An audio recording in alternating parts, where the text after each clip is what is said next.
Alright, I'm starting right away because I have a lot to cover.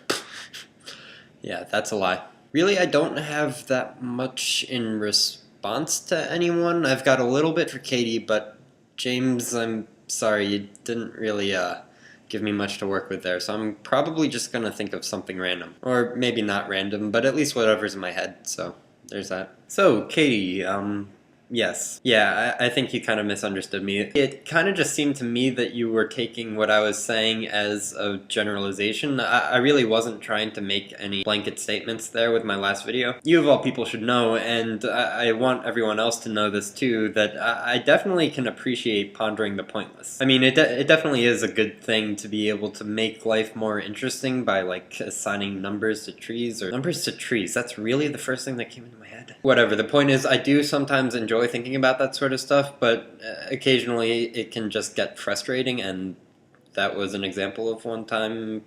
But yeah, other than that, I kind of just figured on waiting here until I had an epiphany as to what to talk about, but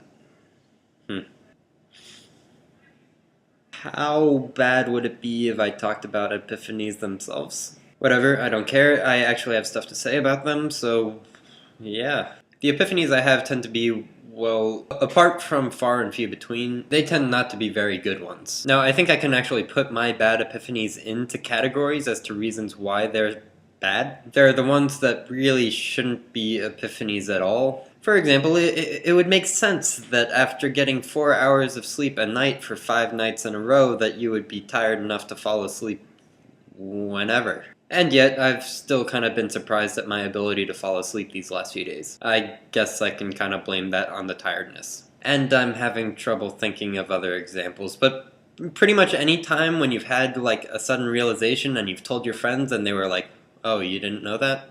Yeah, it's that sort of thing that I'm talking about. Speaking of which, it's so annoying when people do that. But yeah, other than that, I guess my other category for bad epiphanies are the ones that make absolutely no difference whatsoever. For example, a few weeks ago, and this is kind of purely speculation, but I think it's pretty spot on, I realized that the dry in Canada Dry alludes to the fact that it's non-alcoholic ale. And this was kind of a cool realization, and when I told other people, they seemed to be kind of just as surprised as I was, or rather they said they hadn't thought about that either. They didn't seem as interested.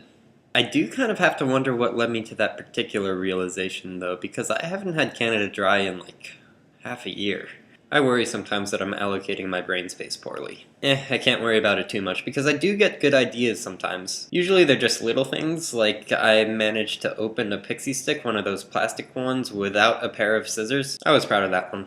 But also, once in a blue moon, I get an idea that I think could really just be good if we could implement it. For instance, as I was flying out to VidCon, I kind of had the idea that if they oriented the space underneath the seats the other way, so that you would put your stuff under your own seat rather than the seat of the person in front of you, that would save so much cargo space. Because, I mean, as it is currently, the people in the front rows, they have to put all their stuff in the overhead compartments, no matter how small it is, and the people in the back rows, they don't have anything under their seats. Between first class and coach, that would be 20 seats worth of space that's not being utilized, that would be utilized. And I mean, it wouldn't be that hard to make it so that people can't reach under your seat and grab your stuff, and that's really the only concern I can think of. I mean, yeah, sure, in the event of a crash, your stuff might fly forward a bit and hit you in the back of the legs, but in the event of a crash, I don't really think I would care about that. I wonder if anyone's proposed this before, because I think it's a good idea. Yeah, I'm going to not only assume, but hope that this has already been proposed, because really, I would be a little worried if our aerospace engineers didn't think of such a simple space-saving technique. Wow, I can sound condescending.